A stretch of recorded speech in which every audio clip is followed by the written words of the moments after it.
Assalamualaikum warahmatullahi wabarakatuh.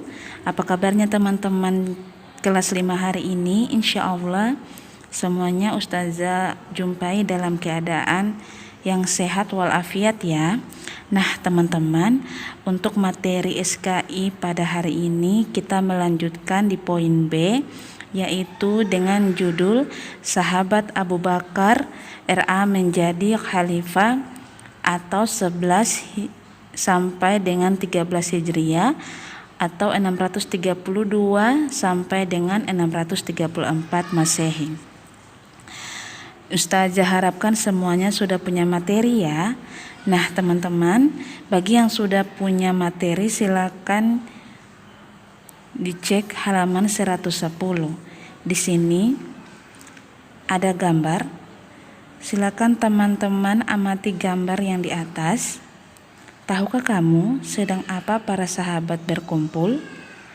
Mereka bermusyawarah memilih pemimpin pengganti Rasulullah yang telah wafat. Nah sekarang ayo membaca. Sahabat Abu Bakar radhiyallahu anhu dipilih menjadi khalifah menggantikan Rasulullah oleh mayoritas sahabat. Proses pemilihan diawali musyawarah di Thaqifah Bani Sa'idah.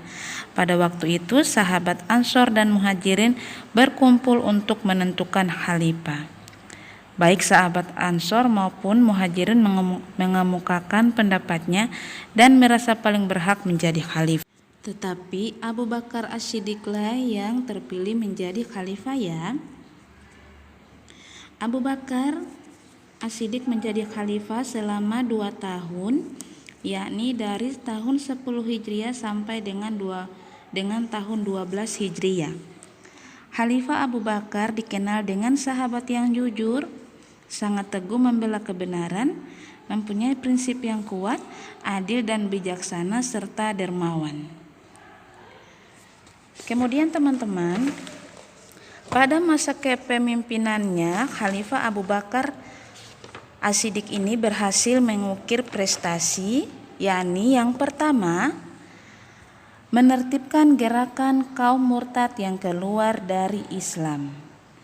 Maksudnya di sini kebanyakan orang-orang yang murtad adalah mereka yang imannya masih lemah ya, atau mereka yang baru masuk Islam. Mereka hanya taat dan patuh selama Rasulullah masih hidup. Sepeninggal Rasulullah mereka banyak yang keluar dari Islam. Nah, melihat kondisi di atas, disebabkan kebanyakan dari mereka masuk Islam setelah perjanjian Hudaibiyah pada tahun ke-6 Hijriah. Ada pula yang masuk Islam setelah dikalahkan Hawazin dan Thaqif pada tahun 9 Hijriah. Dan Khalifah Abu Bakar As-Siddiq ini mengingatkan mereka agar kembali ke jalan yang benar. Namun mereka membangkangnya karena Khalifah Abu Bakar pun melumpuhkan gerakan mereka agar tidak merusak persatuan umat Islam. Itu yang pertama ya teman-teman. Kemudian yang kedua, menertibkan orang-orang yang tidak mau membayar zakat.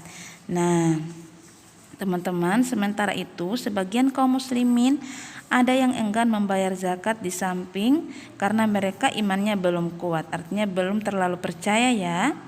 Banyak disebabkan pemahaman yang salah terhadap ajaran zakat. Mereka menganggap zakat ini sebagai pajak, sehingga ketika pemimpin agung dan kuat yakni Rasulullah wafat, mereka tidak mau membayar zakat. Keengganan membayar zakat ini disebabkan pemahaman mereka yang salah terhadap ayat yang memerintahkan zakat. Dalam surat At-Taubah ayat 103 yang berbunyi, ambillah zakat dari sebagian harta mereka, dengan zakat itu kamu membersihkan dan mensucikan mereka, dan berdoalah untuk mereka. Sesungguhnya doa kamu itu ketentraman jiwa bagi mereka, dan Allah Maha mendengar lagi Maha mengetahui. Surah At-Taubah ayat 103. Nah, dalam memahami ayat di atas, mereka menilai bahwa yang berhak mengambil zakat hanya Rasulullah. Kemudian dengan wafatnya Rasulullah, maka zakat tidak wajib lagi. Seperti itu ya teman-teman ya. Kemudian yang ketiga, menumpas gerakan nabi palsu. Nah, Nah, teman-teman, gerakan nabi palsu ini sebenarnya sudah muncul pada saat Rasulullah masih hidup. Gerakan ini semakin meningkat di masa Khalifah Abu Bakar. Tokoh nabi palsu diantaranya adalah Musailama al-Kadzab dari Bani Hanifah, dan tokoh yang lain mengaku menjadi nabi palsu adalah Al-Aswad al-Ansi dan Tulaila ibnu Huwailid dari Bani As'ad. Di antara pengikut nabi palsu tersebut banyak yang mengetahui kepalsuan dan kesesatan nabi palsu. Khalifah Abu Bakar radhiyallahu anhu tidak tinggal diam saja ya. Ia menumpas gerakan nabi palsu untuk menyelamatkan umat Islam dari kekufuran.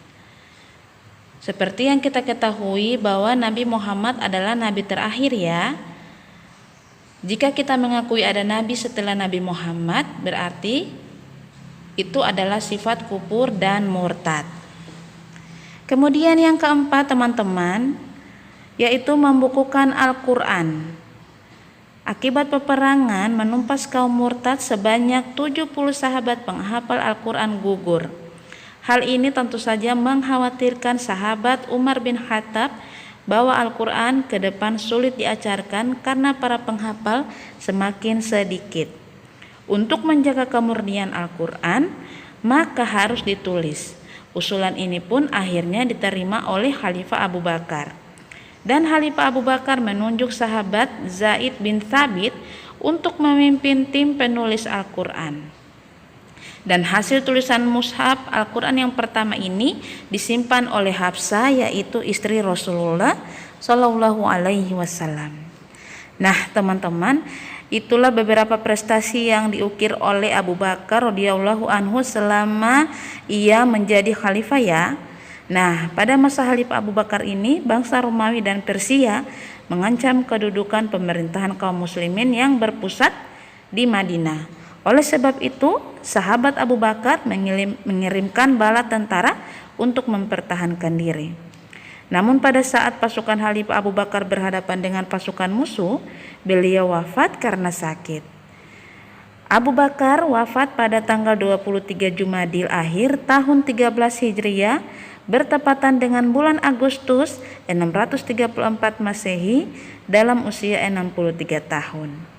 Masa kekhalifahan beliau berlangsung selama 2 tahun 3 bulan 11 hari, dan jenazahnya dimakamkan di samping makam Rasulullah. Nah oke teman-teman, itulah materi SKI kita pada hari ini. Selamat belajar ya, dan insya Allah akan ada tugas nantinya teman-teman kerjakan. Oke, assalamualaikum warahmatullahi wabarakatuh.